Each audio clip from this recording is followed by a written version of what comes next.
आज शुक्रवार के दिन मां संतोषी का व्रत पूजन किया जाता है। इस पूजा के दौरान माता की आरती, पूजन तथा अंत में माता की कथा सुनी जाती है। संतोषी माता का व्रत शुक्रवार व्रत सुख, शांति और मनोकामना पूर्ति के लिए 16 शुक्रवार तक किया जाता है। भक्त सुबह जल्दी उठकर स्नान कर माता संतोषी की प्रतिमा स्थापित करते हैं और गुड़ चने का भोग लगाते हैं। इस व्रत का मुख्य नियम है कि खट्टी चीजों को ना खाएं और ना ही स्पर्श करें। आइए जानें शुक्रवार के दिन की जाने वाली संतोषी माता व्रत कथा। एक गांव में एक बुढ़िया रहती थी जिसके 7 बेटे थे। 6 बेटे कमाने वाले थे और एक बेटा निकम्मा था। बुढ़िया माँ 4 पुत्रों का जूठा 7वें पुत्र को देती। 7वां पुत्र एक दिन अपनी पत्नी से बोला, देखो मेरी माता का मुझ पर कितना प्रेम है। वो बोली, क्यों नहीं, सबका जूठा बचा हुआ तुमको खिलाती है। वो बोला, जब तक आंखों से न देखे मान नहीं सकता। पत्नी ने हंसकर कहा, देख लोगे तब तो मानोगे। कुछ दिन बाद एक बड़ा त्योहार आया। घर में 7 प्रकार के भोजन और चूरमा के लड्डू बने। वह पत्नी की बात को जांचने के लिए सिर दर्द का बहाना बनाकर पतला कपड़ा सिर पर ओढ़कर रसोई में जाकर सो गया और कपड़े में से सब देखता रहा। 6 भाई भोजन करने आए। उसने देखा माँ ने उनके लिए सुंदर सुंदर आसन बिछाए, 7 प्रकार की रसोई परोसी और आग्रह कर करके उन्हें भोजन कराती रही। वह देखता रहा। 6 भाई भोजन कर उठ गए। तब माँ ने उनकी 5 थालियों में से लड्डुओं के टुकड़ों को उठाया और एक लड्डू बनाया। जूठन साफ कर माँ ने उसे पुकारा, उठ बेटा उठ, तेरे भाइयों ने भोजन कर लिया, तू भी उठकर भोजन कर ले। उसने कहा, माँ मुझे भोजन नहीं करना, मैं परदेश जा रहा हूँ। माता ने कहा, कल जाना हो तो आज ही जा। वह बोला, हाँ हाँ जा रहा हूँ। यह कहकर वह घर से निकल गया। चलते समय उसे पत्नी की याद आई। वह गौशाला में कंडे थाप रही थी। वहां जाकर वह बोला, मेरे पास तो कुछ नहीं है, ये अंगूठी है, सो ले लो और अपनी कोई निशानी मुझे दे दो। वह बोली, मेरे पास क्या है, ये गोबर भरा हाथ है। यह कहकर पत्नी ने उसकी पीठ पर गोबर के हाथ की थाप मार दी। वह चल दिया। चलते चलते दूर देश में पहुंचा। वहां एक साहूकार की दुकान थी। वहां जाकर बोला, सेठ जी मुझे नौकरी पर रख लो। साहूकार को नौकर की सख्त जरूरत थी। साहूकार ने कहा, काम देखकर तनख्वाह मिलेगी। उसने कहा, सेठ जी जैसा आप ठीक समझें। उसे साहूकार के यहाँ नौकरी मिल गई। वह दिन रात काम करने लगा। कुछ दिन में दुकान का लेन देन, हिसाब किताब, ग्राहकों को माल बेचना, सारा काम करने लगा। साहूकार के 7-8 नौकर थे। वे सब चक्कर खाने लगे, लेकिन उसने अपनी लगन, परिश्रम और ईमानदारी से सभी को पीछे छोड़ दिया। उसे अपने किए का फल मिला। सेठ ने भी उसका काम देखा और 3 महीने में ही उसे मुनाफे में साझीदार बना लिया। परिश्रम करते करते 12 वर्ष में ही वह नगर का नामी सेठ बन गया और सेठ अपनी सारा कारोबार उस पर छोड़कर बाहर चला गया। इधर उसकी पत्नी पर क्या बीती वह सुने। सास ससुर उसे दुख देने लगे। गृहस्थी का काम करवाकर उसे लकड़ी लेने जंगल में भेजते। इस बीच घर की रोटियों के आटे से जो भूसी निकलती उसकी रोटी बनाकर रख दी जाती और फूटे नारियल की नरेली में पानी दिया जाता। इस तरह दिन बीतते रहे। एक दिन वह जब जंगल में लकड़ी लेने जा नहीं थी, तब उसे रास्ते में बहुत सी स्त्रियां संतोषी माता का व्रत करती दिखाई दी। यह वहां खड़ी होकर पूछने लगी, बहनों यह तुम किस देवता का व्रत करती हो और इसके करने से क्या फल होता है? इस व्रत के करने की क्या विधि है? यदि तुम अपने इस व्रत का विधान मुझे समझाकर कहोगी तो मैं तुम्हारा बड़ा एहसान मानूंगी। उनमें से एक स्त्री बोली, सुनो, यह संतोषी माता का व्रत है। इसके करने से निर्धनता, दरिद्रता का नाश होता है, लक्ष्मी आती है, मन की चिंताएं दूर होती है, मन को प्रसन्नता और शांति मिलती है, निपुति को पुत्र मिलता है, प्रीतम बाहर गया हो तो वह शीघ्र लौट आता है, कुंवारी कन्या को मनपसंद वर मिलता है, चलता मुकदमा खत्म हो जाता है, कलह क्लेश की निवृत्ति हो, मुख शांति होती है, घर में धन जमा हो, धन जायदाद का लाभ होता। वह पूछने लगी, यह व्रत कैसे किया जाता है, यह भी बताओ तो बड़ी कृपा होगी। वह स्त्री कहने लगी, बिना परेशानी, श्रद्धा और प्रेम से जितना भी बन सके प्रसाद लेना। 5.25 पैसे से 5.25 आने तथा इससे भी ज्यादा शक्ति और भक्ति के अनुसार गुड़ और चना ले। हर शुक्रवार को निराहार रहकर कथा कहना सुनना। इसके ओम बीज कम नहीं टूटे। लगातार नियम पालन के करना। सुनने वाला कोई न मिले तो घी का दीपक जलाकर उसके आगे जल के पात्र को रख कथा कहना, परंतु नियम न टूटे। जब तक कार्य सिद्ध न हो नियम पालन करना और कार्य सिद्ध हो जाने पर व्रत का उद्यापन करना। 3 मास में माता पूरा फल प्रदान करती है। यदि किसी के ग्रह खोटे हैं भी तो माता 1 वर्ष में अवश्य उनको अनुकूल करती है। कार्य सिद्ध होने पर ही उद्यापन करना चाहिए, बीच में नहीं। उद्यापन में 2.5 सेर आटे का खाजा तथा इसी अनुसार खीर तथा चने का साग बनाना। 8 बच्चों को भोजन कराना। जहां तक मिले देवर, जेठ, भाई बंधु, कुटुंब के लड़के लेना। न मिले तो रिश्तेदारों और पड़ोसियों के लड़के बुलाना। उन्हें भोजन करा, यथाशक्ति दक्षिणा दे। माता का नियम पूरा करना। ध्यान रखना उस दिन घर में कोई खटाई ना खाए। ये सुन वह वहां से चल दी। रास्ते में लकड़ी के बोझ को बेच दिया और उन पैसों में गुड़ चना ले माता के व्रत की तैयारी कर आगे चली। रास्ते में संतोषी माता के मंदिर में जा माता के चरणों में लौटने लगी। विनती करने लगी, माँ मैं दीन हूँ, निपट मूर्ख हूँ, व्रत के नियम कुछ जानती नहीं, मैं बहुत दुखी हूँ। हे माता मेरा दुख दूर कर, मैं तेरी शरण में हूँ। माता को दया आई। एक शुक्रवार बीता कि दूसरे शुक्रवार को ही उसके पति का पत्र आया और तीसरे शुक्रवार को उसका भेजा हुआ पैसा आ पहुंचा। यह देखकर जेठानी मुंह सिकोड़ने लगी। इतने दिनों बाद इतना पैसा आया, इसमें क्या बड़ाई है। लड़के ताने देने लगे। काकी के पास अब पत्र आने लगे, रुपया आने लगा। मातेश्वरी के चरणों में गिरकर रोने लगी, माँ मैंने तुमसे पैसा नहीं मांगा, मुझे पैसे से क्या काम, मुझे तो अपने सुहाग से काम है। मैं तो अपने स्वामी के दर्शन और सेवा मांगती। तब माता ने प्रसन्न होकर कहा, जा बेटी तेरा स्वामी जल्दी ही आएगा।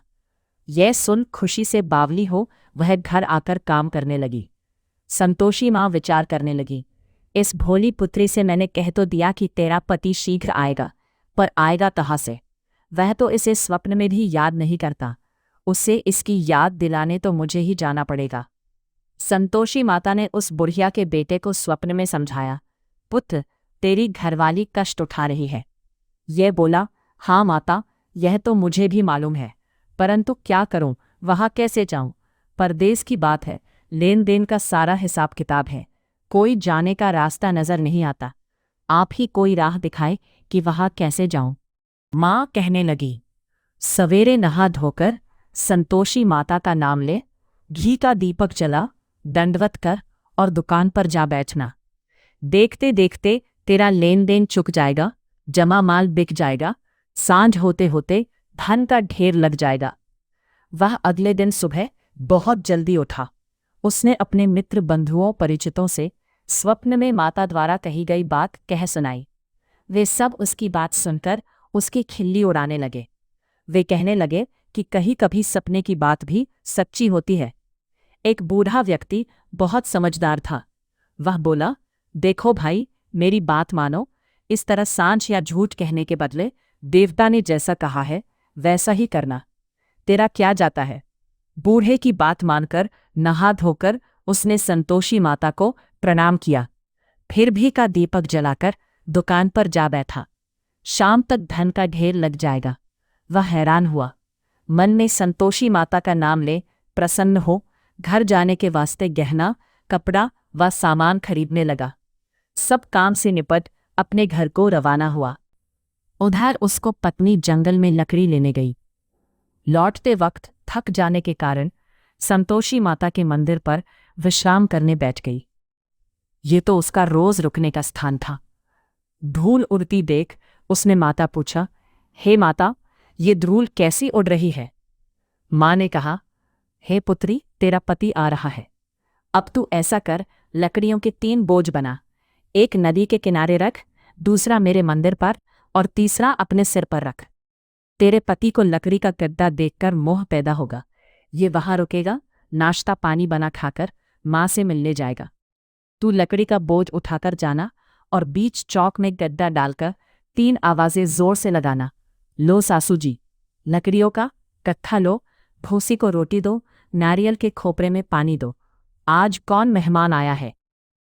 संतोषी माँ की बात सुनकर बहुत अच्छा माँ कहकर प्रसन्न मन से लकड़ियों के 3 बोझ बना लाई। एक नदी के तट पर, दूसरा माता के मंदिर पर रखा। इतने में ही मुसाफिर वहां आ पहुंचा। सूखी लकड़ी देख उसको इच्छा हुई कि अब यही विश्राम कर ले और भोजन बनाकर खा पीकर गांव चले। इस प्रकार भोजन कर विश्राम कर वो अपने गांव में आ गया। उसी समय बहू सिर पर लकड़ी का गड्ढा लिए आई। उसने गड्ढा को आंगन में डाल जोर से 3 आवाजें दी, लो सासू जी, लकड़ी का गड्ढा लो, भूसी की रोटी दो, नारियल के खोपर में पानी दो, आज कौन मेहमान आया है। यह सुनकर सास ने अपने दिए हुए कष्टों को भुलाने के लिए कहा, बहू, तू ऐसा क्यों कहती है? तेरा मालिक ही तो आया है। बैठ, मीठा भात खाकर कपड़े गहने पहन। पत्नी की आवाज सुनकर उसका स्वामी बाहर आया और उसके हाथ में पहनी अंगूठी देख व्याकुल हो गया। उसने माँ से पूछा, माँ, ये कौन है? माँ बोली, बेट तेरी पत्नी है। आज 12 वर्ष हो गए हैं। जब से तू गया है तब से सारे गांव में जानवर की तरह भटकती फिरती है। कामकाज कुछ करती नहीं, 4 समय आकर खा जाती है। अब मुझे देखकर भूसी की रोटी और नारियल के खापरे में पानी मांगती है। वो बोला, माँ, मैंने इसे भी देखा है और तुम्हें भी। मुझे दूसरे घर की चाबी दो, मैं उसमें रहूंगा। ठीक है बेटा, जैसी तेरी मर्जी कहकर माँ ने चाबी का गुच्छा बेटे के सामने रख दिया। उसने दूसरे घर को खोलकर सारा सामान जमाया। एक ही दिन में वहां राजा के महल जैसा ठाट बाट बन गया। अब क्या था, वो सुख भोगने लगी। अगला शुक्रवार उसने पति से कहा, मुझे संतोषी मात का उद्यापन करना है। पति बोला, बहुत अच्छा, खुशी से कर लो। वो उद्यापन की तैयारी करने लगी। जेठ के लड़कों को भोजन के लिए कहने गई। उन्होंने मंजूर किया, परंतु पीछे से जेठानी ने अपने बच्चों को सिखलाया, देखो रे, भोजन के समय सब लोग खटाई मांगना, जिससे उसका उद्यापन पूरा न हो। लड़के भोजन करने आए, खीर पेट भरकर खाई, परंतु बात याद आते ही कहने लगे, हमें कुछ खटाई खाने को दो, खीर खाना हमें भाता नहीं, देखकर अरुचि होती है। लड़के उठ खड़े हुए, बोले, पैसे लाओ। भोली बहू कुछ जानती न थी, उसने उन्हें पैसे दे दिए। लड़कों ने बाजार जाकर उन पैसों से इमली खरीदी और खाई। यह देखकर बहू पर माताजी ने कोप किया। राजा के दूत उसके पति को पकड़कर ले गए। अब सब मालूम हो जाएगा जब जेल की रोटी खाएगा। बहू से ये वचन सहन नहीं हुए। वो संतोषी माता के मंदिर में गई और कहने लगी, माता, तुमने ये क्या किया? हंसाकर क्यों रुलाने लगी? माता बोली, पुत्री, तूने मेरा व्रत भंग किया है, इतनी जल्दी सब बातें भुला दी। वह बोली, माता, भूली तो नहीं हूं, न कुछ अपराध किया है। मुझे तो लड़कों ने भूल डाल दिया, मुझे क्षमा करो माँ। माँ बोली, ऐसी भूल भी कहीं होती है। ये बोली, अब कोई भूल नहीं होगी। अब बताओ, मेरे पति कैसे आएंगे? माँ बोली, पुत्री, जा, तेरा पति तुझे रास्ते में ही आता मिलेगा। वह मंदिर से निकलकर बाहर आई तो रास्ते में उसे अपना पति आता हुआ मिला। उसने पूछा, कहाँ गए थे? वह बोला, इतना धन जो कमाया है उसका कर राजा ने मांगा था, वह भरने गया था। वह प्रसन्न होकर बोली, भला हुआ, अब घर चलूं। फिर अगला शुक्रवार आया। वह बोली, मुझे माता का उद्यापन करना है। पति ने कहा, ठीक है, करो। वह फिर जेठ के लड़कों से भोजन को कहने गई। जेठानी ने लड़कों को सिखा दिया कि तुम पहले ही खटाई मांगना। लड़के भोजन करने बैठे, लेकिन भोजन करने से पहले ही कहने लगे, हमें खीर पूरी नहीं भाती, जी बिगड़ता है, कुछ खटाई खाने को दो। यह बोली खटाई खाने को नहीं मिलेगी, खाना हो तो खाओ। उनके उठकर चले जाने पर उसने ब्राह्मणों के लड़के बुलाकर भोजन करवाया। दक्षिणा की जगह उन्हें एक एक फल दिया। इससे संतोषी माता प्रसन्न हो गई। माता की कृपा से 9 माह बाद उसको चंद्रमा के समान एक सुंदर पुत्र प्राप्त हुआ। पुत्र को लेकर वह प्रतिदिन संतोषी माता के मंदिर में जाने लगी। माँ ने सोचा कि यह रोज आती है, आज क्यों ना मैं ही इसके घर चलूं, इसका आसरा देखो तो सही। यह विचार कर माता ने भयानक रूप बनाया। गुड़ और चने से सना मुख, ऊपर से मुंड के समान होठ, उस पर मक्खियां भिनभिना रही थीं। दहलीज में पैर रखते ही उसकी सास चिल्लाई, देखो रे, कोई चुड़ैल डाकिनी चली आ रही लड़को, इसे भगाओ नहीं तो सबको खा जाएगी। बहू रोशनदान से देख रही थी। वही प्रसन्न हो उठी, आज मेरी माता मेरे घर आई हैं। यह कहकर दूध पीते बच्चे को गोद उतार दिया। इस पर उसको सास पोत में भरकर बोली, अरिरांड, इसे देखकर कैसी उतावली हुई है जो बच्चे को पटक दिया। इतने में माँ के प्रताप से जहां देखो वहां लड़के ही लड़के नजर आने लगे। ये बोली, माँ जी, मैं जिनका व्रत करती हूँ ये वही संतोषी माता है। इतना कह उसने झट से घर के सारे किवाड़ खोल दिए। सबने माता के चरण पकड़ लिए और विनती कर कहने लगे, हे माता, हम मूर्ख हैं, अज्ञानी हैं, तुम्हारे व्रत की विधि हम नहीं जानते। तुम्हारा व्रत भंग कर हमने बड़ा अपराध किया है। हे माता, आप हमारे अपराधों को क्षमा करो। इस प्रकार बार बार कहने पर संतोषी माता प्रसन्न हुई। इसके बाद उसकी सास कहने लगी, हे संतोषी माता, आपने बहू को जैसा फल दिया वैसा सबको देना। जो ये कथा सुने या पढ़े उसका मनोरथ पूर्ण हो।